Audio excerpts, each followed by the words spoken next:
Friends, family, fans, welcome back to another episode of Back Nine Bets, episode 4, Back Nine Bets with guests, the Colonoscopy. The Colonoscopy, I believe, is the title of this episode, and my guest that I have on today is a avid supporter and massive advocate of Colin Morikawa, and we did a fantastic podcast a few weeks ago that I really enjoyed so thoroughly that I got you back on the show immediately just to talk about your boy. So, Ian, take a sip. Welcome to the show. Thank you for joining me. How are you doing? Doing better, man. It takes time to mend a broken heart, but it's it's a process, and we're working through that process now. Tumultuous last 24 hours. We kind of set this date. What was it? Maybe Friday, Thursday afternoon. So didn't obviously understand or realize what the outcome of the tournament was going to be.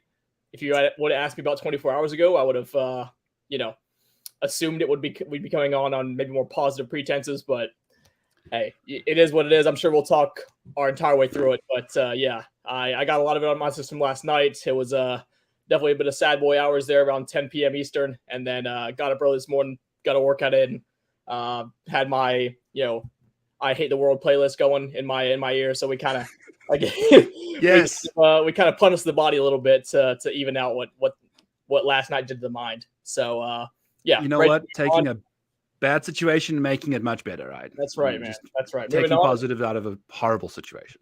Yeah, and the good news is we had a nice full odds board pretty early this morning, so I kind of got to engross myself in that, and again, take whatever I could do.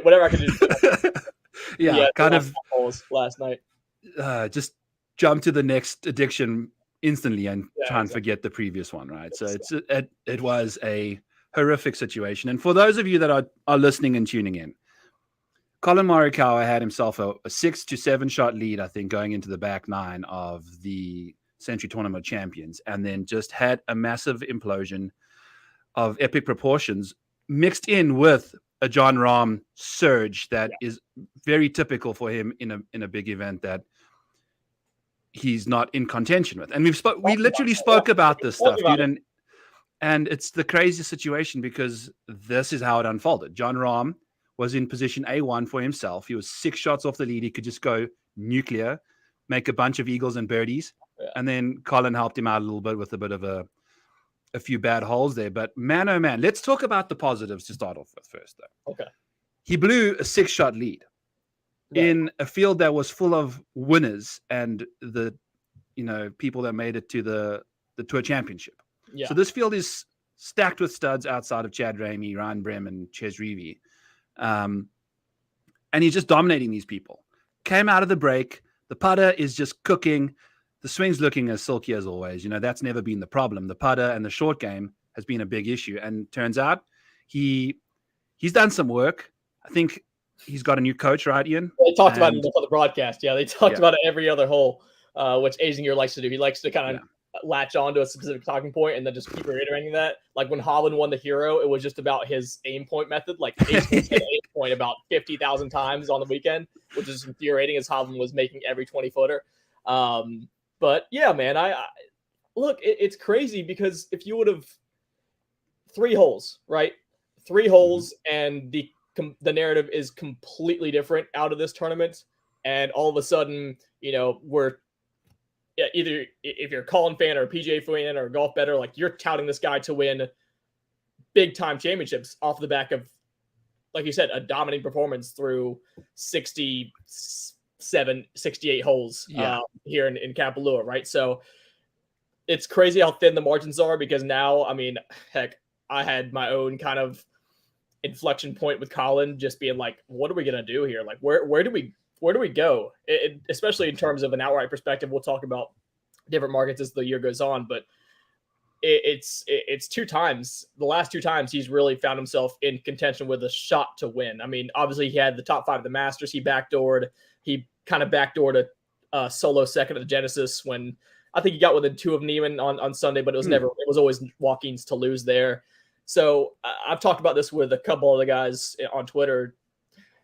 Like the results sheet looks good on the surface, but he hasn't really contended. Like we haven't really seen Colin in the heat of the mix late on a Sunday. in quite some time. And over the last 13 months, it's happened twice. He's had 5 and 6 shot leads, and it's been a catastrophe both times. So if you're looking from like an outright perspective, man, it's tough to really push that button on a Monday, Tuesday, Wednesday morning, because when Sunday comes along, like, you're never going to be comfortable, you know, like it's literally going to close one of these out. You would think so, but at the prices we're getting, you need a bit more reassurance there down the stretch if you're going to bet a guy 20, 25 to 1, right? Absolutely. Now, that being said, I do have, it's tough to click those numbers on a Monday, Tuesday, Wednesday. Yeah. But it's easy to click it on a Saturday like I did 2 days ago. And I bet Colin Morikawa for a future at the Players at 28 to 1. Yeah. Yeah. Which I think is a really nice course for him too. Mm-hmm. And I was thinking if he won this thing, that thing was going to fly down the board. And at 28 to 1 on Colin Morikawa, it was the highest odds that I could find out of even the majors, you know. So even at majors, he wasn't that high of a number. And 28, like we said, the golden rule for Colin, 20 plus, you bet him. Right. And it was looking like it was going to roll through this week quite drastically. And then just, you know, I don't know. It's a weird thing because I think in between the Hero and this week, we had the Genesis, which he was the Jon Rahm of the event, right? And you could see when he was sniffing blood, he was going for it and making putts and doing everything. It was just, for me, it's just such a weird situation when someone's played that flawless. It was pretty much flawless golf 100%. For the first 3.5 rounds. Yeah. And to have not made a bogey, to have not missed a putt, basically. Yeah. When the first one happens, it's almost like you need those to happen early on a Saturday morning or a Friday afternoon or something. Just don't have those like super lofty expectations for yourself to kind of have been thinking I'm going to play flawless golf for 72 rounds, you know, like I think Joaquim did or something. But that was quite something, man. But then Jon Rahm, bro, like he did this stuff without, like I do the Jon Rahm wedge watch, and I was thoroughly enjoying seeing him struggle from the wedge range, which is still a problem for him. Yeah. But like for him to have won losing strokes on an approach is something, dude. That is insane. That's actually really insane to think of. And that's why I didn't back him, because I knew his irons in these wedge proximities were going to be a problem. And turns out that didn't matter, even though they were. So I was right, but also wrong at the same time. Yeah, you know? I think a lot of us had kind of the same argument against Rahm. If you were like, obviously every one of us thought about betting him outright at 6.5, 7 to 1, given his history at Kapalua. But it kind of felt like to me, the way that course sets up, it just mitigates a lot of his biggest strengths, his driver and his long irons, and it kind of emphasizes his biggest weaknesses or his biggest inconsistencies, which is the wedges and sometimes the putter, right? Even though he's been putting quite well as of recently. So for me, it's going to be kind of tough because now he's won. So I don't envision us getting a very good number on Rahm going forward. So I think you're just going to have to kind of pick and choose your spots with him. And obviously there are marquee spots for Jon Rahm. I mean, there's hardly a course on tour that doesn't fit him, but I'll be interested to see obviously what his price is at Torrey Pines, what his price is at Muirfield Village and some of the majors. But for the foreseeable future, I think he'll probably be favorite. I mean, he'll be the favorite in the field if Rory's not there. So it's all about weighing risk, and especially if you're betting outrights every single week, you've kind of got to again pick your spots, because if you commit to a Jon Rahm at 8 to 1, that pretty much does it for you on a weekly basis. And there's a lot of good options week in, week out. So clearly, Byron is more well-versed in the kind of placement market and the matchup market than I am. That was a lot more than I do. I'll hammer a few every now and again. But typically my focus on a week-to-week basis is the outright betting board. And I think I don't think I'll be on Jon Rahm all that much this year, to be quite honest with you. So yeah, it's super weird. And I think, you know what a weird thing about him is? He's almost like developing one of those Xander resumes again. In a weird way, like a knockoff version of it, because all of his wins have been it's been like Mexico, it's been a 39-person event that one of the guys dropped out, the European Tour, like nothing has been a stock standard killer event that's had a cut and whatever and a full field of studs, you know. And it's just crazy to think that that's what he's doing right now. And I think that's okay. You know, like if he's going to be 6-1 at like the Farmers or whatever, then we get all these other odds that are going to be so much higher. And granted, I might just not even bet the Farmers because it's John Rahm or nothing almost in a way. So it feels that way. Yeah. I hate to look that far forward, but I mean, you just project the field, and I'm trying to think of like the number it would take for me to like be completely hands off of Rahm, and it would have to be like 4-1 because like I could see myself laying plus 650 at this point, just with his historical domination. I think I saw a stat on Twitter today. He's been the best player per strokes gained since August. He's come out and said he's really turned a corner since the fall, since kind of the end of the FedEx Cup swing. So, yeah, man. I mean, I know he would. I mean, this isn't a hot take, but I know a lot of kind of people in our space were really touting Rahm to really regress positively in the winning category this year after a couple of years where he played really well and didn't quite get maybe the trophies that he could have deserved. Yeah. And obviously off to a phenomenal start here at Kapalua. So yeah, I mean, nothing to say. If you have, it's a tough game we play because like you really can't say that much bad about Rahm week in, week out. You just kind of have to hope that lightning doesn't strike when you have a guy right in the mix. But I do kind of want to go to Colin one last time before. Of course, dude. That's what we have. Stockholm syndrome, just live on air for y'all. But I got to get this out. So first of all, I love the 28-1 play at the Players. I'm on record saying he will win at least one Players Championship over the course of his career. And I'll actually be going to Sawgrass this year. So I probably will end up betting Colin just for the sake of like I'll have my guy when I'm at the venue. But I want to talk more in depth about like the collapse, right? Because to your point, man, this wasn't like the hero in the sense that like it was over early. Like Colin, I thought played phenomenally from holes 1 to 13. Like he would, I mean, yeah, he missed a few bunnies. The 3-footer on 5 hurts quite a bit for birdie when he 3-putted there. He missed like a 6 or 7-footer on the other par 5 on the front. Had like 10, 11, 12 feet for birdie seemingly all day long and couldn't make enough of them to kind of sustain that lead when Rahm was charging.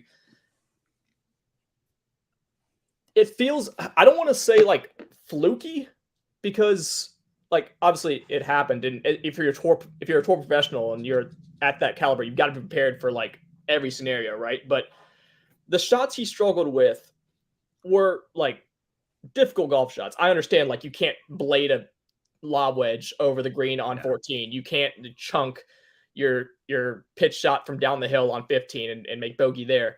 And then he had, I mean, the wedge on 16 was just the nail in the coffin. I turned the TV off after that.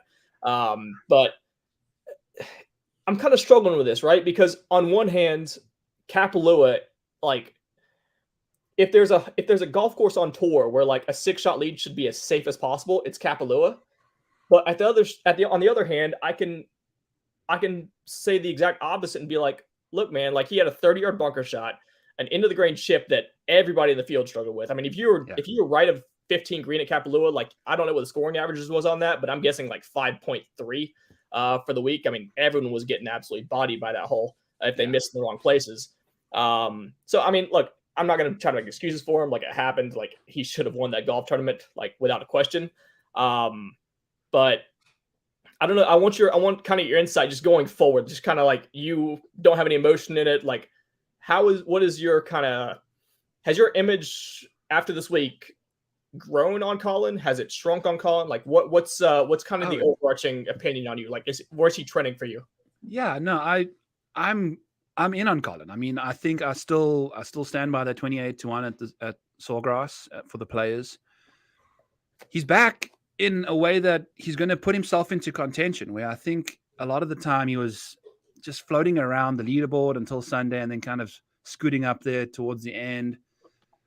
He put himself out there, and he did that by driving a car that he'd never driven before, essentially. Like his Ferrari was revving, right? Yeah. And then you just couldn't find the seat warmer or whatever you want to call it on the back nine, like where it was a new car, the new putting stroke, the new mechanics, the whole shebang.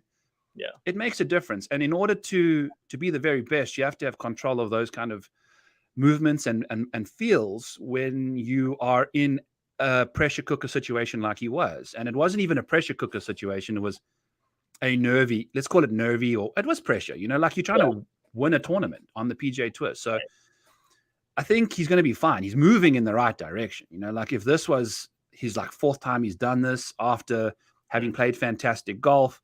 I think his game is moving in the right direction. I think we can see a lot of good stuff from him in the future, and that's what to me is inspiring and exciting for him. You know, I think he's going to do good stuff. So I'm with you. I think he's going to be okay. You know, like it's an L. We all take it. You know, like lots of people have done this. Some of the greatest golfers in the world have collapsed like this. So we know he's got the gene in him that he can absolutely be a savage on a Sunday and make everything he looks at like he did at, you know, the Open. So that's in his system. Like that hasn't disappeared. You know, he just has to find it and it'll be back there. I think he's doing the right stuff. You know, especially considering, I mean, for the first 2 years of his career, I mean, you couldn't have really scripted a better 2 years first on tour than what Colin had. Yeah. Everything kind of broke his way, you know, I mean, obviously he stepped up and hit the golf shot at Harding Park on 16, but, you know, DJ and Scheffler were in the final group. They kind of collapsed down the stretch. A lot of his quote unquote competitors down the stretch were the ones melting down. You know, he had a 3-shot deficit to JT on 16 at Muirfield when he won the Workday Championship there, came back, got in the playoff. JT makes bogey on the second playoff hole. And then, I mean, concession was that was pretty comprehensive, but yeah, I think in a way, like us all growing up, having watched Tiger, it kind of spoiled us, like to just take for granted a 5, 4, 6, whatever shot lead on Sunday. Like it's like, there was a quote on the broadcast that I remember saying, like, I think Asinger said it. He was like, sleeping on a 5-shot lead, you feel like you have everything to lose and yet everything to gain. He said everything to gain, but I was going to say the exact opposite. I think you have nothing to gain. I mean, like, obviously you win the tournament, but no one's going to talk about, you know, a 469, you know what I mean? Like, but if you shoot 1 under 72 and the guy behind you shoots 10 under, then all of a sudden here we are talking about, you know, when's Colin ever going to win again? So I don't know, man. I'm trying not to overreact. I posted something on Twitter this morning that was like, that was basically just a public announcement of me taking a break from Colin from an outright. So we'll see how strong my willpower is as we move on through the season. If I start seeing 35, 40 to 1s and the narrative really starts building, it might just embolden me even more to just like stick behind this kid, because obviously he showed so much over the course of 67 holes. So yeah, no, I think you're right. And you'll take it on a week by week basis. And I think a lot of our conversation there's a lot of context here. If you want to know exactly what Ian and I are speaking about and the things we're referencing about prior conversations, I was on the flag hunting pod with you and your co-host, and it was an amazing chat about just the 16 golfers that we think are going to be doing something this year. Wu is going to be trajectorying themselves. And Colin did that. Like, he's now superseded what he's done, and it's been a good week for him in some respects and some not. You know, so I think there's definitely positives to take away from this. Yeah, and just path. There's always nuance. Exactly, dude. So you're gonna be fine, and he's young still. It's not like he's like Richard Bland or anything. Right. So it's like totally okay. Yeah. And then we had like Tom Hoagie, Max Homer finished T3. Yeah. Max Homer, bro. Oh boy. Remember in the pod as well, we were talking about not having Max in there, but he's also older, and that's the reason why he wasn't in it. But I think he's going to have himself a year. What a disgusting first 2 rounds he had with the most random breaks. He hit a sprinkler head that was on the front of a green and shot his ball into the hazard. Like it was online, 12 feet for birdie. No, reloading or whatever because you hit a sprinkler head. So that was brutal. Tom Kim, freaking T5 on a course that he's got no business playing on. Yeah. Basically, according to, you know, like what we've all said and stuff. Yeah. And I think a lot of us were really holding our breath to be like, oh God, if this kid wins, I'm going to look like a pretty big fool on whatever recording I've done for Kapalua, because I didn't see very many Tom Kim tickets at all, even though he was 28, 30 to 1. Man, he just continues just to prove us wrong at every step. Freak. It's just, I mean, like a T5 at Kapalua, like on the surface, like it shouldn't mean that much, but it's more than that. It's just the fact that he's never looked out of place. Like not once has he looked in over his head on the PGA Tour, which is just insane for a 20-year-old, 6 months on tour.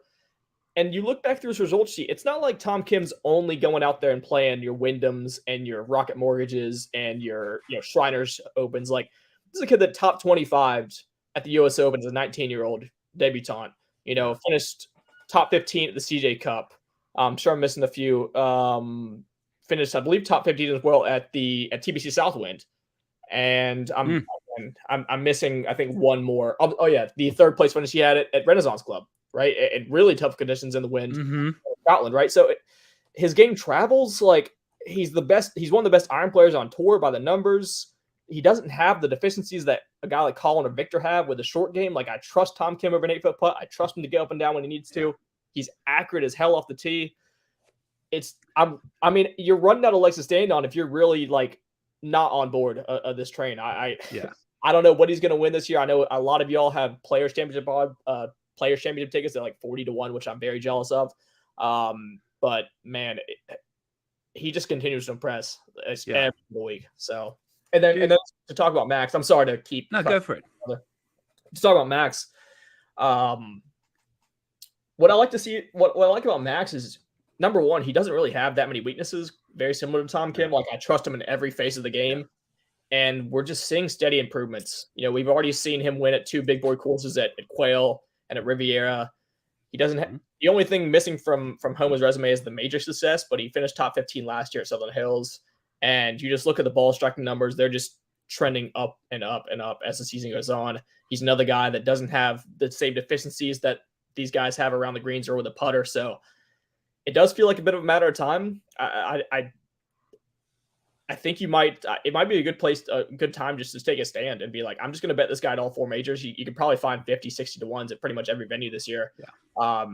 And I don't think it's a bad bet whatsoever, because it's very clear to me he's a top 15, maybe even bordering on a top 10 player in the world. Yeah. He's moving in that direction. I think something for him that's the most important is feeling like he belongs there. Yep. And it was weird because him and JT, I think, were one of the featured groups, or I saw a lot of their shots during one of the rounds, and he's just so solid. And you could see the moment where he was playing with Justin freaking Thomas, and on the third or second hole, one of the par 3s, JT hit this beautiful little buttercut to like 15 feet. Yep. Max hits one to like 8. Yeah. And I think at that moment he realized, I'm here, and I'm one of the guys now that when someone else shows up, says I'm here because they're playing with me, right. Like, yeah, he's getting that mindset to being that person versus, oh my God, I'm playing with Justin Thomas, right. and whatever. So that's totally a different mindset that he's taken on. You could just see how his confidence just surged. He shot that, I think, also a 63 that day. Yeah.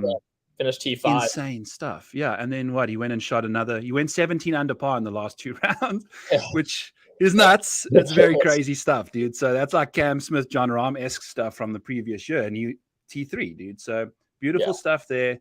And then just Tom Kim, just one more time. Like, he was the only guy inside the top 10 that lost 0.3 strokes per round putting. So everybody else in the top 10, I'm looking at it now, gained over half a stroke per round putting.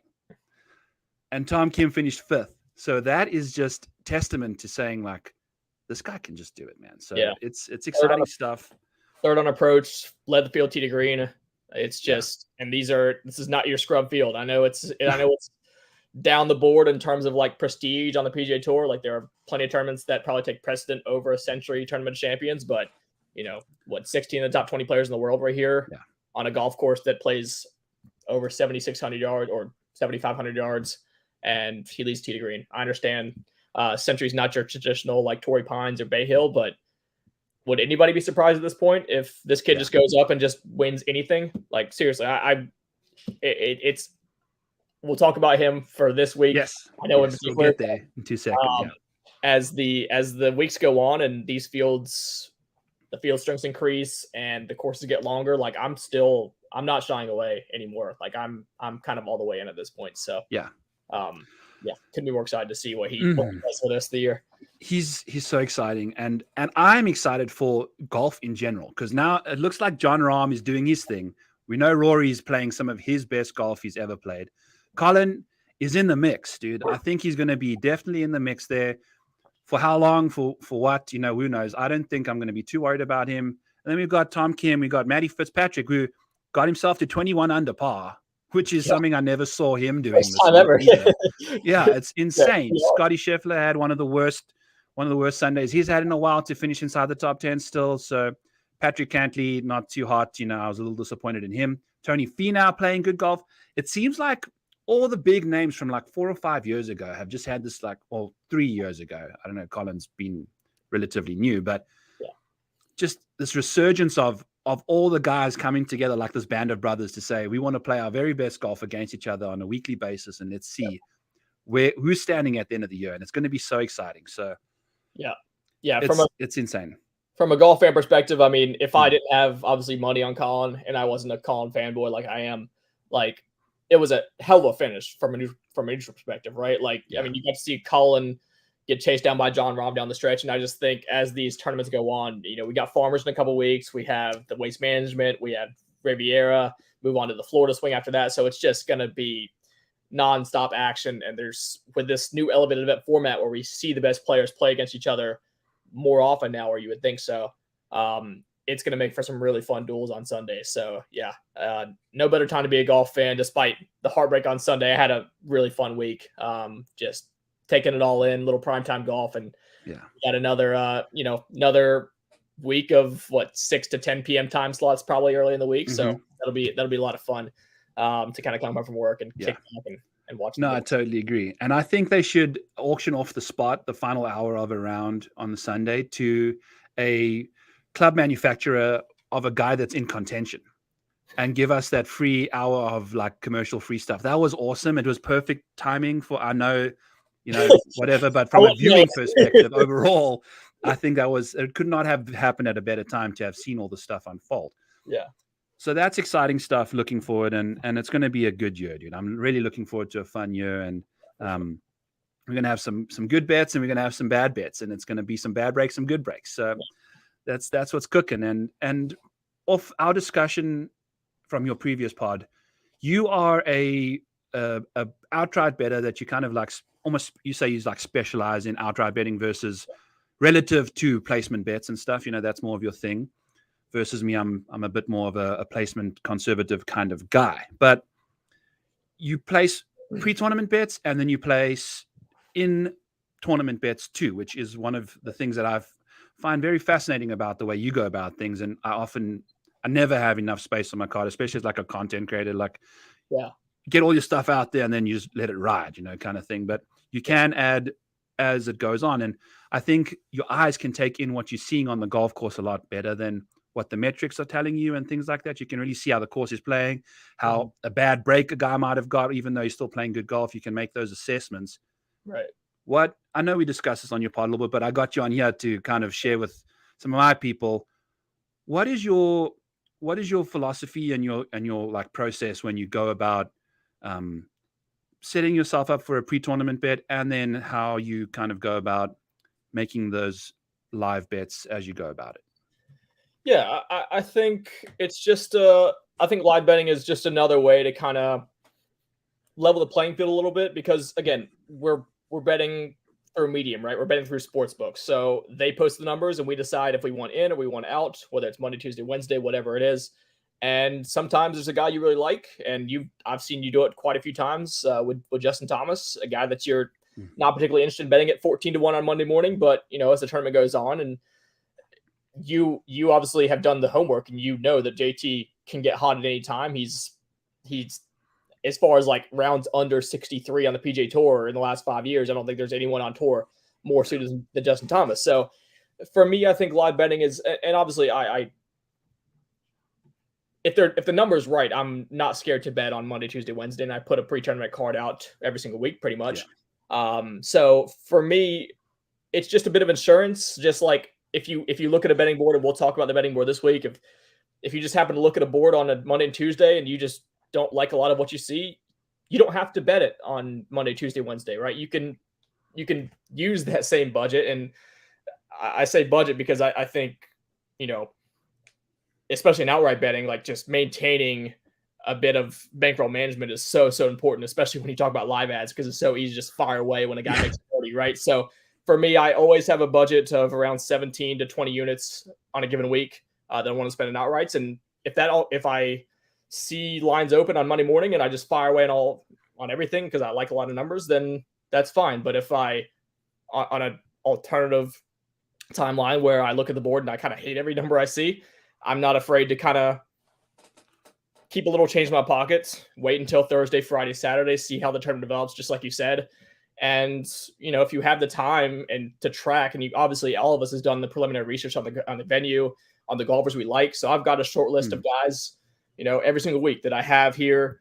And, if values emerge, I'm not afraid to make that move because I'm confident in my process. I'm confident in the models that I've run and my opinions on the players, to where if I see value, I'm, again, not afraid to make that move. So I don't know how much of the minutia of the process you want to hear about, but yeah, I think it does. Maybe the number one advantage to in-play betting and in finding a book that offers live betting is the fact that, again, you don't have to feel forced to complete your entire card on Monday, Tuesday, Wednesday. You can, again, it's a slow burn with golf tournaments. So if you want to keep $100 in the account just to assess the tournament and to maybe take in more information, it's never a bad thing. Cool. No, that's really interesting. And I obviously knew all of that stuff already, but thought I would just pick your brain for the people that are listening and getting that information out to them too. And another thing that you mentioned, you say you bet 17 units or whatever, 18 pre-tournament, or that's your budget. How many events do you have to hit a winner before you start, leaking some funds? Yeah. So I aim for roughly 6.5 to 1 on an outright ticket, just like all things considered, whether that's I bet a favorite at 6 plus 650, or I sprinkle on, 3 guys at 33 to 1, whatever the math may, however the math may work out. That's typically the allotment I go for, plus 650. Obviously majors events I go to, sometimes that budget gets a little bit stretched, but stretched out a little bit. But yeah, I think, like every 6 weeks, I think everyone has kind of their own risk tolerance and exposure. That's kind of been my sweet spot, because at the same, like, while you don't want to obviously overexpose yourself and, put yourself in a position where you have to hit it outright like every month or so, every 3 weeks. I also don't like limiting myself. Like I do enough research to where, I don't want to be hamstrung my budget to be like, if I really like a guy that's a favorite, I don't want to be like, I can't bet him because my budget doesn't allow it. So I think 6, 7 to 1 is kind of my sweet spot in terms of outrights go. And yeah, I mean, bet responsibly. So, I mean, if you bet outrights for any amount of time, like it's very much, in my opinion, like poker tournaments. I'm not sure if you play poker, but I played for a lot of my early 20s. Okay. And, there's obviously different kinds of poker professionals, but I would say outright betting correlates a lot more to like tournament players. Whereas, you and guys like House Money that I know specialize a lot in placements are more cash game guys, and they're okay just turning a small profit over time. A bit of a bigger score. So it's just different credences when it comes to gambling. I like, I'm okay losing my buy-in if I have the chance to win big. That's just my personal credence. And you take the variance as it comes, but you trust that in the long run, if your process is right, water will find its level and you'll be able to hit your quota for the year. So absolutely. No, it's such a insightful take, because are you embracing risk, or are you trying to avoid risk? There's two different types of bettors out there, and there's different bets that you can do to pursue that type of risk tolerance.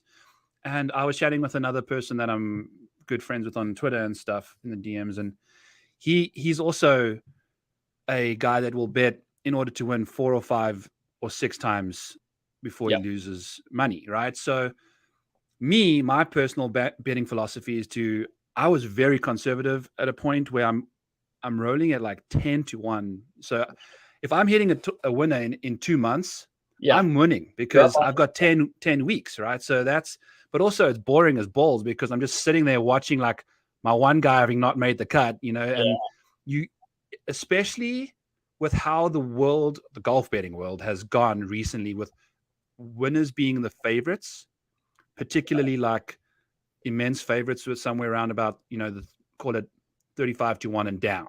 Yeah.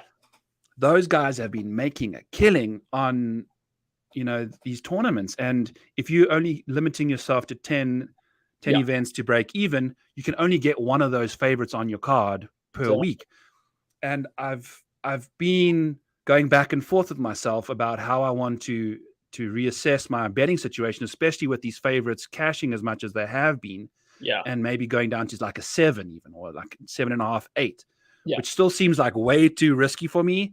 But I'm dipping my toe in the pond, and it's something I'm looking into. And I think the more you can have guys in the hunt, especially in the current betting environment, I think that's probably not the worst thing. You want to have some hooks in the water. Yeah, I mean, there's pros and cons, I think, to every kind of strategy. For me, it would take so much discipline for me to only limit myself to 10x exposure, basically, because like you said, man, there's so many good options on a week-to-week basis. These fields are typically so deep, and I want to have action, and especially if this is my main exposure for the week. At least if you underexpose yourself in the outrights and you're more into the placements and the matchups, you've got things to sweat pretty much no matter what. Whereas my main focus every week is breaking down the outright betting board. That's what me and Chris do every week on flag hunting. So maybe that plays a little bit more of a role. I would say on the more liberal side in terms of exposing myself on an outright market, just based on people that I respect that do this week in, week out as well. I think more people are more in line with you. But just because, again, I like the action, and, nothing's better than waking up Sunday morning with an outright, to sweat in your pocket. Right. So I do it for fun. I'm not going to sit here and say I'm professional tout, nothing like that. But pretty successful through a couple of years. So why change anything now? Exactly. And this is a proven method. And I think that's something that's important, is to find what works for you and do that, like fiddle around a little bit. I'm going to probably start doing some low unit betting, not even like publicized or anything. I'm just going to see the live ad thing myself and kind of just get a feel for it. But also I don't want to be influenced by what I have already in the hunt, like it's such a weird dynamic. So that's something I'm kind of looking forward to this year. And it's something you've really intrigued me in. And I was actually chatting to someone else too about, they bet all of the favorites basically to almost to put it to like a 1.5. They bet it like a football game. They bet it like a football game. Yes. And to me, like, they sent me their card and I was like, what are you buffoon? Like what are you doing here? Yeah. It had like all the favorites. And I was like, how are you making money on this? It's like, well, we hit a lot more than you'd think, because we've got literally everybody that is like taking up all the win equity in the field. So all these decisions we're gonna be talking about here in the next like 30 minutes or so, like they don't have to make any of those. Exactly. It's just on guys you like. Exactly. Fire away at it and see where it goes. And like if a JJ Spahn sneaks in there and steals it from you, then tough luck, you're out a bunch of money. But at the same time, you can live with it, because this is what you're doing week in, week out. And I think that's the most important thing too, is what you find works for you. Do that every week. Like for me, if I start betting 6 unit, like 6x, 10x, 6x, like the whole thing's just goofy, So I think just try and find a thing and just roll with it and be consistent. So and the more you do this stuff, I think either you get further ingrained in a particular method, or for me, I tend to actually lean more on live ads in these lower rung events, just because the field strength is a lot deeper. Like there's less of a difference between the very top and the very bottom. Whereas like last week, I don't think anybody was betting like a 60, 70, 80 to 1, unless like you just had maybe I had Mackenzie Hughes, who was looking real good, and then first round leader. Yeah. I thought he was going to first round lead there for a second.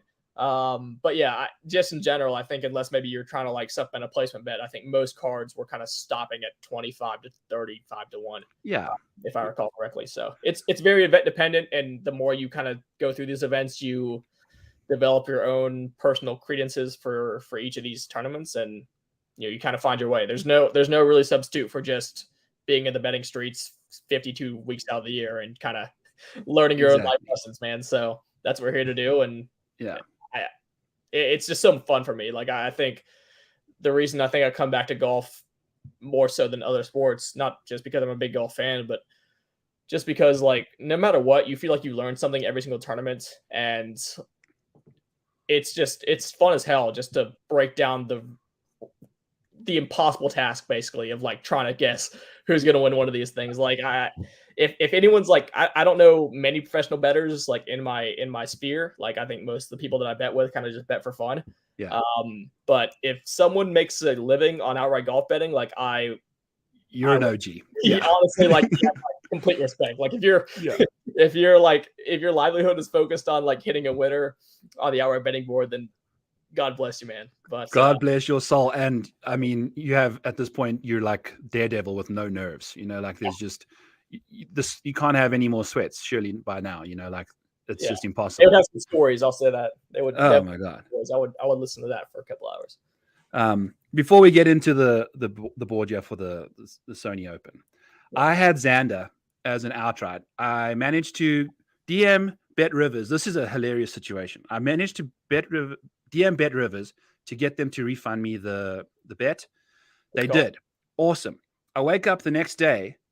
They've put the bet back in my account. So somehow he teed it up. I got it refunded before he teed it up. He teed it up. They put it back on Thursday. I sent him a message. I'm like, hey, I placed another bunch of bets, like more than the $40 that I bet on Xander to win.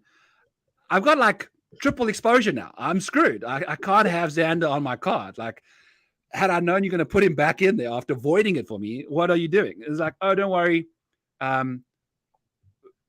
We had terms and conditions and policy. I was like, but I've already placed the other bets. Yeah. All right, cool. We'll send you a free bet. So I was like, but I don't get the stake back if my free bet wins. And then I have to win that bet in order to get my money back. So I was like arguing with these people, just try and get my stuff. Eventually they gave me, a free stake and it's all good and well. But it was the most epic meltdown of like, then I had to change out Xander for Victor and the other guys that are Max, and none of them really ever contended. So from the get-go for me, it was just a mess. And then, but the Sony Open, let's chat about that for a little bit. I know you got to get out of here and go and watch that natty and have a good night. Who are you on, by the way, for that? Are you riding a certain side or are you just watching? So my family's pretty big UGA fans, so nice, okay. we'll be decked in red and black here tonight, and mostly like, I mean, outside of sweating Colin, my primary objective this weekend was to just put together parlays to get Georgia down to even money. So which I was pretty successful in doing in the NFL last night. So nice. So I've got about, I don't know, a fair amount of money riding on Georgia to kind of complete a few parlays, and I've got Georgia team total over 37.5. That's my exposure, but it's a fandom at this point. Like, it transcends all bets. So I'll refresh my account tomorrow morning. If there's more money in it, then great. But if not, I'll take a Georgia win any day of the week. Awesome. Yeah, no, I know diddly squat about NCAA football, and it's just, I can't get behind supporting guys that are like 18, 19 years old. It's just it's super weird to me. I just, even when I was that age in college, I couldn't like do it properly. So those 12 p.m. kickoff games are kind of rough sometimes. They're kind of unpredictable, I would say. Yeah. It's like some guy's just broken up with his girlfriend. He's the quarterback of the team. He's trying to bet on this stuff, and he's like, his mom's mad at him because he didn't come home, or like whatever. Like, these are like kids that we're betting on, which is wild. But so is Tom Kim, a kid, and he is 20 years old, and he leads the top of the board here at 12-1 in some places. And Bet Rivers has enhanced odds that they can give you like an extra 1 or 2 points on your guy. I was waiting. Right before the enhanced odds came out, they turned it from 12-1 and make it 11, so that the enhanced odds was 11.50. Yeah. Bunch of scavengers, I tell you. But anyway, so Tom Kim is 12-1, which equates to about a 5% implied like win probability, I believe. Right. And to me, I just don't think he's I think it's a 7%. Sorry, it's 7%, and I have it at roughly 5. And I just don't think that I can bet a Tom Kim when I can get a whole bunch of other guys like a Tom Hoagie and a Keegan Bradley and just if Andrew Putnam's and guys that if you put together your collective win equity from those guys, you can easily double 5% that Tom Kim is going to strap you down for, right? So it's just a weird way, because I want to bet Tom. I want to get that the Tom the Tank image out there on Twitter again and pump that out and love life. And the biggest fan in me wanted to bet Tom Kim. Yeah. And I wanted to. And thank God Bet Rivers actually did that to me, because it turned me off. Like, right. I can't get to him at 12. I've looked at this event and I felt like the favorites have not necessarily performed to their level of capabilities here. I think it's a course that, if things don't go right for you, things can go wrong quite quickly. I know that if they don't go right, they're going wrong, obviously, right. But you know what I'm saying. So it's a pretty volatile event in a way, although we have seen guys somewhere in like the last 3 years, less than 60-1 has basically won it. So yeah. What are you liking? Have you made any bets or anything so far, or yeah, I've made one bet. So I have bet Cameron Davis at 40-1. I don't know if you want to go in depth on him, but he's a guy that I think we all agree is a pretty ascendant talent on the PGA Tour. Obviously didn't play last week at Kapalua, but if you look kind of through Cameron Davis's game logs and his recent form, last start finished 13th at a really, really strong field at the CJ Cup. And he's done a lot of his best work in his career, really, even though he's a longer hitter. And you think of Cameron Davis as like, he'd be a perfect fit like a Torrey Pines or something like that. Yeah. But he's done a lot of his best work on these kind of shorter positional tracks. And for me at Sony this week, that's very, very important. I think I'm going to kind of take it back to NASCAR. Shout out to my co-host Chris that covers the NASCAR for flag hunting. But if you follow the sport of NASCAR, like there's groupings of tracks, right, that correlate very closely to one another. So like Daytona and Talladega are both super speedways, very, very closely correlated if you look at the results there. You got intermediates, you have road courses, you have short tracks, right? Yeah. Sony fits into a pretty distinct category on the PGA Tour, like short, positional, Bermuda, par 70, right? You look at Heritage, you look at Colonial, you look at Wyndham, Wiley, Mayakoba, even though that's past Palm. And so we've seen a lot of crossover on leaderboards throughout all those tournaments. So I'm weighting like comp course history pretty highly in my model. And obviously, Tom Kim, last time he played one of these kind of comp tracks, he won the Wyndham by 5 or 6 strokes with a final round 62. So, I know. But yeah, Cameron Davis, just to kind of further along my point, third at the RBC Heritage in 2022, ninth here in 2020. 8th place at the John Deere, 8th at the Honda, 3rd at the Amex, 7th at Colonial. So of his career, 1, 2, 3, 4, 5, 6, 7, 8, 9 top 10s on the PGA Tour, 6 have come on golf courses under 7,200 yards.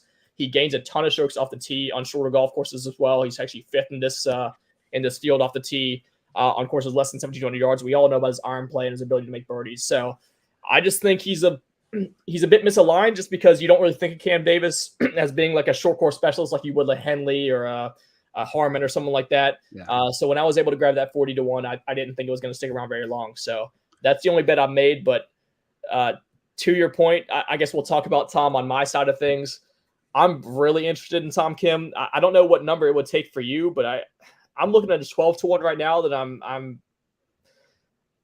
I don't mind like one bit. I just think I don't think there's a better golfer in the world on a 7,000 yard par 70 on the PGA Tour, like anywhere, not just in this field, but like anywhere in the world. He, with his accuracy off the tee, with his iron play, with his putting, I just think he's gonna be there. I really can't. I mean, obviously he lost strokes putting last week, but he's gonna give himself so many chances at the from the fairway with his irons, and he's just gonna stick inside 15 feet all week long. Right. Yeah. It's the same argument that you could have made at the Shriners, same argument you could have made at the Wyndham. And so there's favorites. Like when you bet outrights, you got to take stands, obviously. And,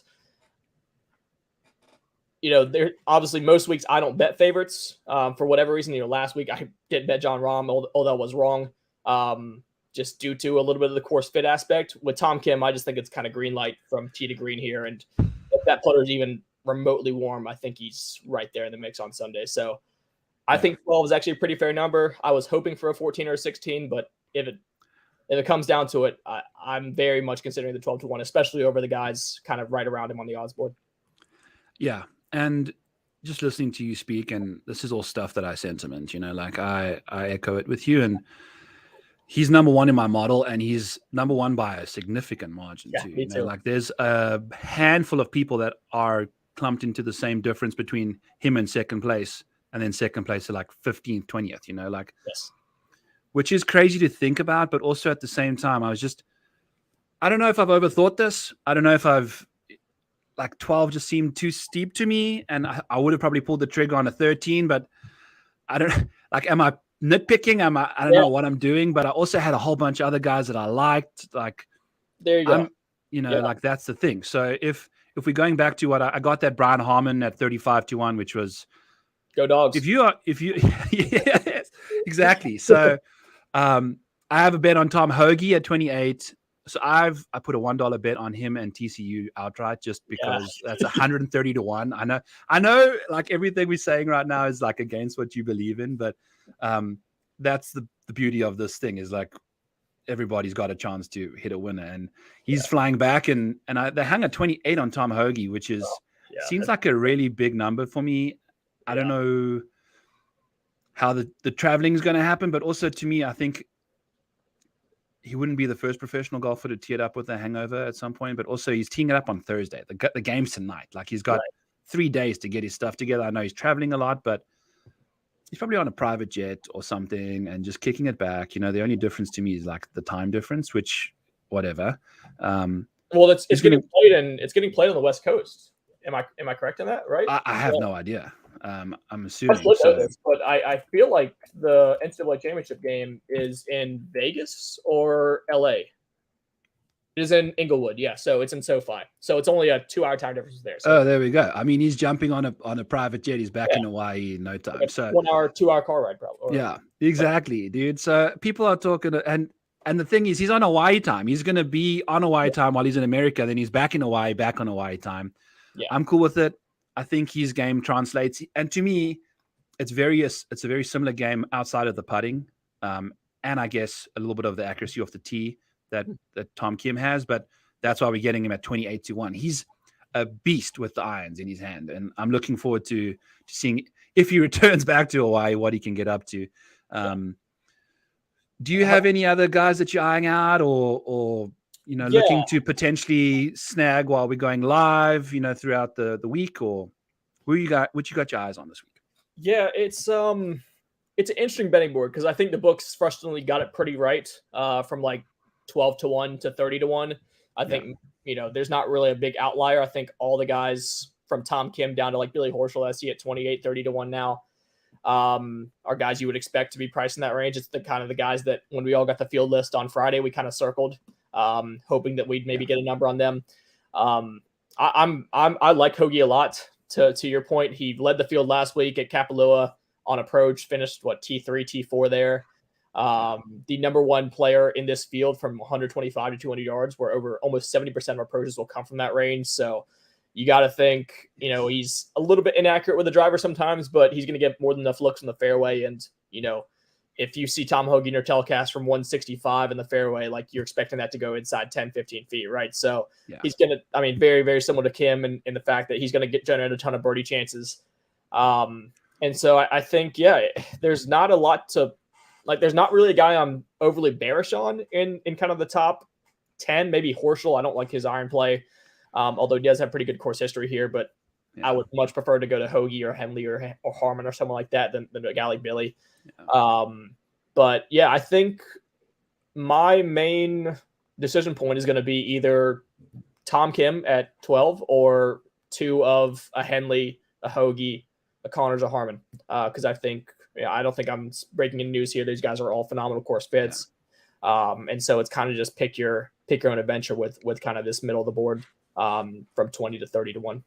I love it, dude. And I'm going to talk about JJ Spawn, who's right there with Cam Davis at 40-1. And if you go to Bet Rivers, you can get the enhanced odds that they actually kept up there for 45-1, which I think is a really nice number for JJ. And if you're looking at JJ's recent game, dude, oh my God, the guy has been so steady. I grabbed him in a fantasy league at like in the 5th round, I think.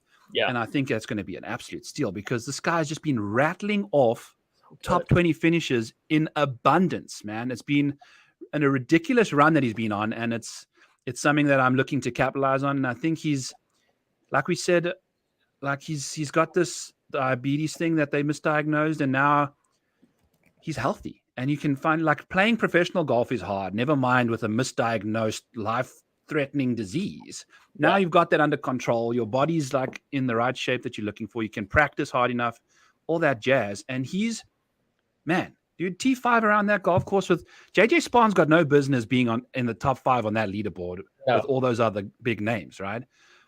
Now we get to a course that's got a little less of those big names. They've got, the Colin and the Tom, who I, whatever. But I like JJ. I think he's super accurate. I think I don't know what's good about his game because, we've had like all these events that haven't had strokes gained. And that's the worst part about the fall swing. And that's why you mentioned, give me a jabroni fall swing event. I'm like, no, sir, I need all the numbers. I need all the data. I need everything under my grasp in order to make these decisions. And JJ is one of those guys that's kind of under the radar, I think, who's doing his thing. So yeah, I'm looking forward to him playing well here. And Andrew Putnam is another guy I'm on. And he finished second at the Zozo, which I feel like, it's a similar kind of course-ish. I know it's a little longer, but it's the same kind of elements in a way, like it's in Japan, Hawaii, He's actually better tutor for this place than he would be at Zozo. Like I'd be a lot more surprised that he would finish second at Zozo than like a run up here. This should fit Andrew Putnam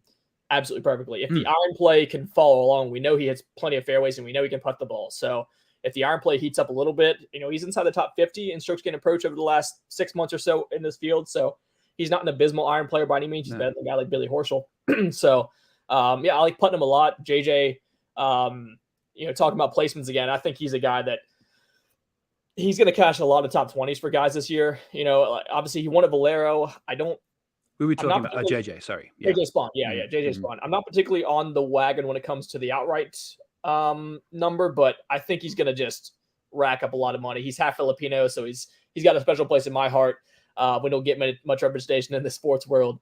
But yeah, to your point, man, he just does everything really solidly, and the thing with the tough thing about a guy like JJ Spahn is he doesn't really have a defined, like, distinct strength, but he does everything well enough to where he's just not going to make many mistakes, not going to miss many cuts. And, on the weeks where maybe the putter gets hot or the irons get especially hot, like we saw at Valero, he's certainly in line to contend. So I don't mind that stance at all. If you just want to kind of take a macro position on a guy like JJ Spahn at 50, 60, 70, 80 to 1, no matter what this week is, he's going to find himself in contention maybe more often than that and pay off one of those outright bets. So, I like JJ quite a bit. Yeah. If we're kind of moving down the board a little bit here, I like Siwoo quite a bit. We're talking about a guy that loves Wyndham, loves the heritage, Players Champion. I think he's finished 4th or 5th here in the past, quite a long time ago. But Siwoo, fresh off one of his best iron weeks of his career, gained 8.8 strokes on approach at the Houston Open in his last start. Yeah. Number 2 in my model from 125 to 200. I'm sorry. And so he kind of, everything matches up for Siwoo. He plays these short courses really well. Won the Amex a couple years back. Really, really good with the wedge in his hands. And that flat stick can really heat up for Siwoo. We know he's got the stones down the stretch to win a golf tournament if the game is aligned. So it feels like everything's kind of converging for him. He's a name. What is his number? What is Siwoo? He's 40 to 1 on the book I'm looking at now. I think he's like a 45 or 50, which if he gets to 50, I'd be officially in on Siwoo Kim. Yeah, there's a 50 on BetMGM, so you can grab that for sure. Yeah, I like that, dude. Yeah, it makes sense. And he's also one of those guys that's got one of the biggest problems of his game was his putting. And now that the broomstick's there, you never know when that's going to click and the rest of his game's all there already. Right. And that's the thing with outright betting, I think, is kind of, it's beautiful that you can bet anyone any given week, but also at the same time, I think there's a bit of method to madness if you keep going to the same guy, hoping for that to happen to a degree. You don't want to get on a healthy obsession with someone that's just missing cuts, but that's the kind of the thing. Like, I think a lot of Sungjae bettors do that. They're always on him. And then when that somehow magically happens, it happens. But it's interesting. So you got Siwoo. Yeah. We got, is Adams. Go for it. I want your thoughts on Grillo. I'm seeing 50 and 60 to 1s on Grillo. I know me and you were both in that fan club in the fall. He almost cashed us a ticket at Sanderson when he famously responded to your post when he was grilling the chicken on your Photoshop. It feels like he's a bit of the forgotten man this week at 50 or 60 to 1. This feels like a Grillo course. He's won it, or not won at Mayakoba, but he's contended at Mayakoba, contended at the Heritage. I mean, short and straight off the tee, great iron player. Signs of the putter maybe heating up. I think this could be a decent buy low spot for a guy like Grillo. And then the second one I want to get your opinion on would be Gary Woodland, another guy who had a phenomenal Houston Open. I don't have the stats in front of me. I can look them up real quick. But I'll chat about Grillo in the meantime. Yeah. I don't know. I'm looking at my like list of outrights that I've compiled and eliminated, and I hate the elimination button. Like I want to rather just put a guy on there and then bet him versus have a list of them and then eliminate them, because often you're looking at the end of a tournament and there's a W next to the guy that's got an X next to his name. And Emiliano Grillo is one of those guys for me this week. Yeah. I was looking at him, and so my outrights are Hoagie, Putnam, Spahn, and Harmon. And that gets me an 8.5 times return. Like it gives me pretty much 2 months worth of events to go. If I take the X away from Grillo, it goes all the way down to 7. So that's kind of like my situation is like, am I dipping my toes too deep? Like, do I want to pull the trigger? Convince me on Grillo, dude. Like, or I think the argument for Grillo is, I mean, it's pretty clear, to be honest with you. Like this should be a great Grillo fit. We talk about a guy that, again, 9th in good drives gained, over the last 6 months, 6th in strokes gained off the tee on short golf courses, 4th in birdies or better. We know about the iron play. And, over the fall stretch, I know it was a little bit up and down at stretches. He had, a 73rd at the Shriners, but 4th, 5th, 2nd at the 3M, the Sanderson, the Zozo, those are all within his last 10 starts.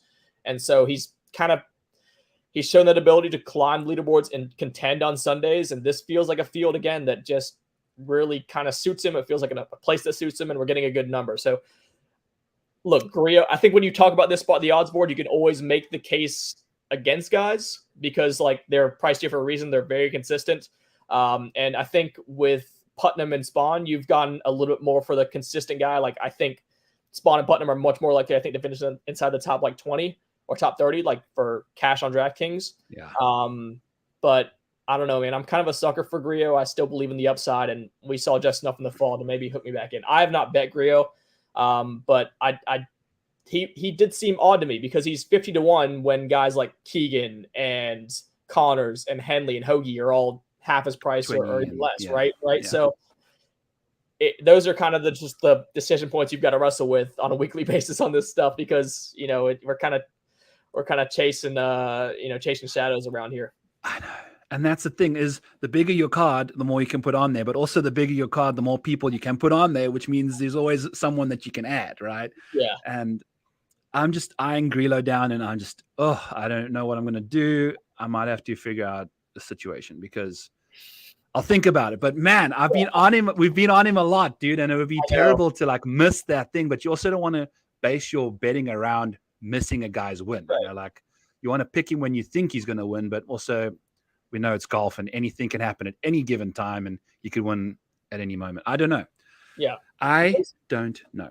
And those are just what you have to live with if you bet outright. Like that's just, it's part of the game, right? Like when you click submit on a bet, whether it's Putnam or Tom Kim or whoever you want to bet that week, you're also saying no to a large percentage of the field that has a very decent shot of winning. So yes, look, you bring great cases forward for Spahn and Putnam and Harmon and Hoagie. Trust me, I like all those guys in some respect or in varying capacities this week. And, we all just kind of go our separate ways and just trust that in the end, we're going to hit our fair share between kind of the lot of us. Yeah. Anyone else you want to talk about kind of in this middle range here? Because I feel like dude, talking here over the last absolutely. The middle range that I really eyed out is I had Brennan Steele lined up. Yeah. Great course history, and he's 80-1, which is a pretty deep number on DraftKings. And Nick Hardy is another guy that I've been looking at, and he did it again at the RSM. He missed the cut, but the one round that he had, he gained over stroke on approach again, dude. This guy has been just irons. I can't wait for him I'm going to be all over him in DraftKings and things like that. And I think that's where this card of the board is. I'm not going to flirt with it on an outright market at all, but I'm definitely going to bank on his upside from a DFS perspective, and possibly I'll definitely have Grillo in the top 20 bet for sure. Like that's always to me. When I put the X there, I felt that would be the case. And then Russell Knox seemed like one of the biggest misprices to me at 110, 125 to 1, 130 to 1 right now. So it just seems like he can do it with the irons. And we've seen him, at courses like the Players, positional type places where he can just pop. He's 130 to 1, right? So the odds of him winning are very slim. Right. But people like this have won, right, before. So I think, again, I think the Knox bet would, for me, be better suited to be supplemented to like a top 20. Like, I think if you like Russell Knox this week, put like 98% of your stake on the top 20 and then just sprinkle it out right just in case he gets hot with a putter. But I've been down this rabbit hole with Russell Knox before. Like, it just doesn't end well. Bad. You're just like, oh man, this guy. It's like you refresh your app and you're like, oh, he hit the 6 feet. Oh, miss. Right. It's just every hole. He's like somehow the worst putting. He's like Paul Casey, but somehow a worse putter. But yeah, I mean, I have a soft spot. I mean, you're speaking my language here with Brendan Steele and Russell Knox. I mean, Jesus Christ, if you two ball striking beasts, if you're deep in the spreadsheets like we are, then you're very familiar with both those names. And then Hardy, man, you talk about a guy that you maybe want to take a macro stance on going forward. Like, the talent's absolutely there. He popped enough in the fall swing for me to really believe in this kid to nab one of these, or at least come really close to nabbing one of these down the stretch. So if you can get triple digits on Hardy, especially in a field like this, I'm never gonna dissuade you on that bet.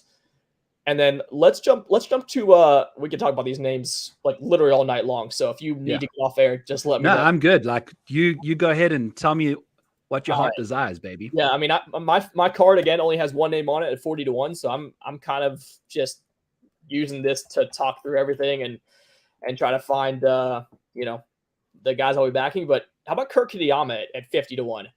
I know on the surface it's not a great fit, right? Because you think of Kitayama, great driver, long driver of the golf ball off the tee, but also pretty inaccurate, right? Like we saw at Mexico at a wide open golf course that has a lot of 400 or 500 yard par fours.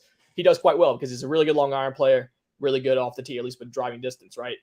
But you look at his underlying metrics from 125 to 175. He's inside the top 10 for me, weighting proximities from those distances. He's number 1 in opportunities gained over the last 6 months, number 3 in birdies or better gains. Again, 9th in strokes gained off the tee. If I go to the short courses that I've modeled here, he's top 60 off the tee, so not great. That's only in a 10-round sample size as well. But Kitayama's a guy that, we talk about these guys that emerge in the fall swing and really feel like come out of, come into the new year with maybe a renewed sense of belonging or just incredible confidence. I mean, this is a guy that finished runner-up to Rory McIlroy at the CJ Cup, top 30 at the Zozo, top 20 at the second playoff event at the BMW. So I think on the surface, I understand people being maybe a little bit skittish on Kitayama just based on pure course fit. There are probably better stops on him, stops for him on the PGA Tour, but just based on talent and recent results, I mean, 50 to 1 seems like a pretty damn good price for a guy that's popular as he is. Yeah, didn't he head over to Asian Tour and just absolutely crush it over there at one point? Or was it the European Tour? I think he left the PGA Tour and went and played somewhere else. Okay.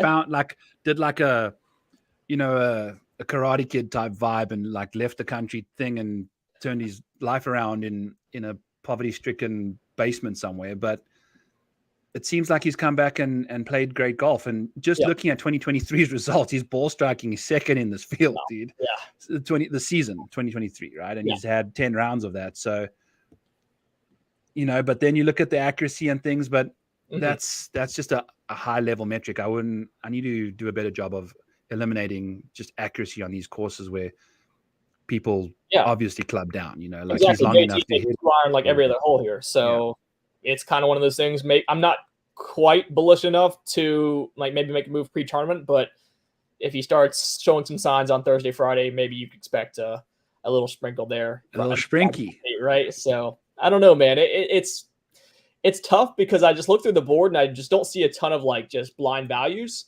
Like every number seems pretty fair. And so I either have to kind of just go with it and just make some hard and fast decisions here, like early in the week, or save a lot of money for kind of Thursday, Friday, Saturday. But yeah, that's pretty much all I really saw. I mean, we could talk about like some of the guys way down the board that probably have zero chance of winning or just dead money. Adam Spence. 66-1. That's my last one. Then I'll give you free reign. But no, you're fine.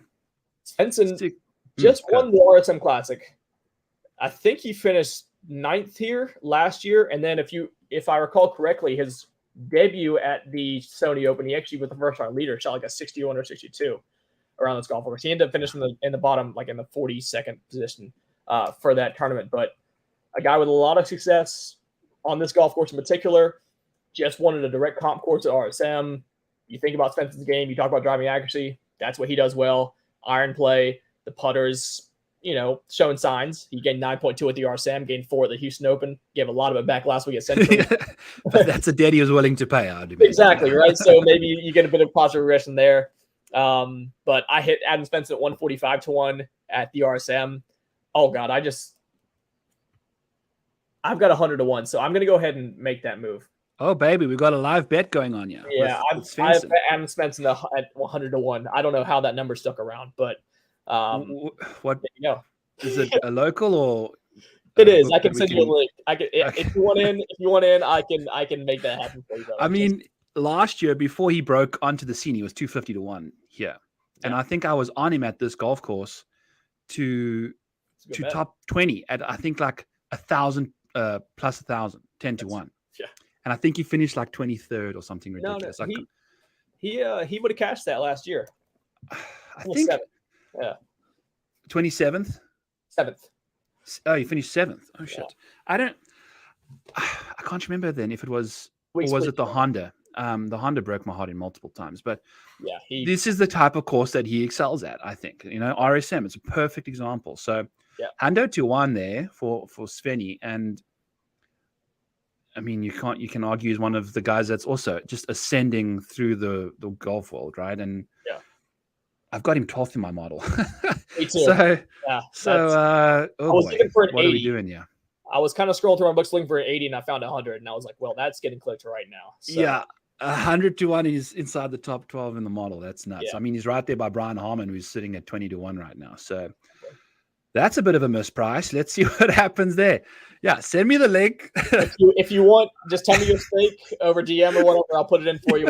We'll settle later. I trust you, obviously, and we've done this before. So, also, before we get out of here, let's talk about a little bit of hole-in-one magic. I know this is now we're kind of off the rails a little bit, and it was nothing I was planning on talking about before, but now that I've got you on here, we're running a little late, but talk to me. Like, we've been DMing about these hole-in-one props that we've been doing. Colin Morikawa, Corey Connors, Victor Hovland, Russell Henley. These are all people that are like impeccable ball strikers, and we're trying to figure out. I never really ever got down to the nitty-gritties of figuring out what a good value is and stuff like that, but we were incorporating hole yardages, historic eagle percentages, and random stuff like that mixed in with these guys' proximity numbers, the very best, like a Tom Hoagie would be definitely a guy that would eye out for an ace this week. Right. I haven't looked at any numbers or any books that have any ace props and things like that, but I think those are, like Corey Connors, especially this week, Russell Henley, Tom Hoagie, and Tom Kim, I think are 3 guys that we're definitely going to throw some ace props on there. I would say this, especially if because books, look, let's start here. I don't think there is a plus EV bet. This is purely for the degenerates that want to throw down $5 at 80-1 and just pull for fun. But I think let's start with the good for Wildlight here. The par threes, there are 4 this week, which me and Byron bet Colin Morikawa and Victor Hovland to bet a hole-in-one last week when there's only 3 par threes on the golf course. But there are 4 this week. They all measure from 176 to 204. So there's a pretty distinct proximity range within all those. And even though I don't actually see any eagles ever being made on this, I think that's actually that can't be right. Because Jim Furyk made one last year.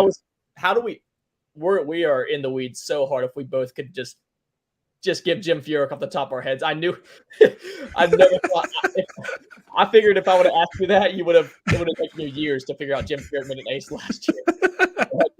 But to your point, man, Hoagie, great call, because from 175 to 200, last 75 rounds, number 1 in proximity. Siwoo Kim, Brendan Steele, Kurt Kitayama, Satoshi Kodaira, Davis Thompson, Cameron Glover. Davis. as well, and Cam Davis. Yeah. Yeah. So we're kind of looking at the same numbers here, but yeah, I'm down. I haven't seen, to your point, any books that have posted him yet. Maybe because they're starting to hear the rumblings in our and they're like, oh god, they're starting to figure us out here. So when we see Tom Hoagie at 25-1 to make an ace, then we know that we've been found out. Yes. But yeah, I think, look, if there's ever a week maybe outside of Augusta, like I would look at courses that have like a very distinct range in their par threes. Either number one, either a par three that's very short and there's a lot of aces that happen on it, or for a set of par threes that all kind of measure around the same distance and guys are hitting the same club in every single one of them. So hypothetically, you find the guy that hits a 6-iron the best from 194, and you're probably going to have a better chance than most to maybe hit one of those ace props. So yes, if you want to, Kiriyama is third. I've got him right. So that's kind of weird how his name showed up again. And a lot of guys we went over. Maybe we've done our homework, even though we intend to. Yeah. No, this is going to be fun. I can't wait. We're going to definitely, when these hole in one props come out, we'll try and figure out a way to attack them in a very degenerate. It was so fun too, dude. I was sweating so hard. Every time Victor was on a par three, I was just refreshing the app like every single time. I know. And that's the best, especially if you can get a player prop and then just get a good field hole in one prop, because that just changes your whole viewing experience. Anytime there's anyone on a hole like a par three, your excitement levels just fly up. And especially if they go back to like just a few minutes ago or a few seconds ago, this happened, and then you see a par three tee shot, and then like you can get really excited. So yeah, like the people we're going to figure this out. I do see will there be a hole in one in the entire golf tournament? -130 to the yes. So even money on the no. I'm the type of guy I would never bet no hole in one anywhere, just because like you just hate fun at that point. Yeah, exactly. But yeah, you're paying -130 in juice, which is kind of weird to me considering there's not really a short par three here. I know Furyk did make a hole in one here last year. I don't have the historic records of hole in ones at Waialae in the PGA Tour's history, but 130 does. I'm not really all that tempted to bet the -130. Yeah, no, it's more the player specific things that we're going to try and do every week with those specific guys, kind of hounding for them. So that'll be fun until someone random that doesn't gain strokes on approach makes an ace, and then we're like, what are we doing? Yeah, when Billy Horschel aces the 17th hole after how much I've slated him all episode long, then we'll have to reassess. But yeah, buddy. I mean, it's a complete degenerate bet. Like the professional bettors, if they're already listening to this podcast, are rolling their eyes like into infinity right now. But hey, it's going to be worth the 99% of the time, where it obviously doesn't. Yeah, I mean, a lot of the stuff I do is very mathematically sound and stuff like that, for the most part, until it gets to trying to figure out who's going to do one of the hardest things in golf in a very specific moment. Yeah, you take care of your margins on the top 20s in the matchup, so you can just blow it all on to make hole in one. If you see me like on the news just washed up, it's because I've gone down a deep wormhole of ace props. But yeah, life's tough at the end of a party. But Ian, what else you got to tell me, bud?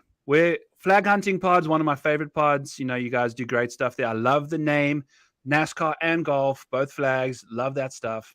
And I'm so happy you came on. You're one of my favorite people to talk golf with. So knowledgeable and yet we can have some really degenerate fun at the same time. So please share everything, the whole shebang.